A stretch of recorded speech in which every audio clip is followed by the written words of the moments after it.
मौलाया सल्ली व सल्लिम दाइमन अबदन अला हबीबिका खैरिल खल्क़ि कुल्लिहिम।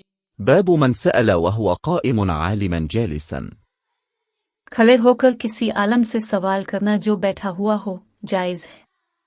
حدثنا عثمان قال أخبرنا جرير عن منصور عن أبي وائل عن أبي موسى قال جاء رجل إلى النبي صلى الله عليه وسلم فقال يا رسول الله ما القتال في سبيل الله؟ فإن أحدنا يقاتل غضبا ويقاتل حمية. فرفع إليه رأسه قال وما رفع إليه رأسه إلا أنه كان قائما. فقال من قاتل لتكون كلمة الله هي العليا فهو في سبيل الله عز وجل।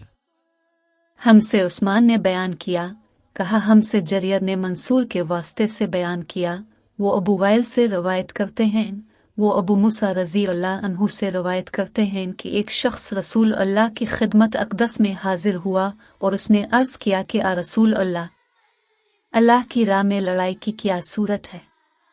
क्योंकि हम में से कोई गुस्सा की वजह से और कोई गैरत की वजह से जंग करता है तो अपने इसकी तरफ सर उठाया, और सर इसीलिए उठाया कि पूछने वाला खड़ा हुआ था। फिर अपने फरमाया जो अल्लाह के कलमे को सरबुलंद करने के लिए लड़े वो अल्लाह की राह में लड़ता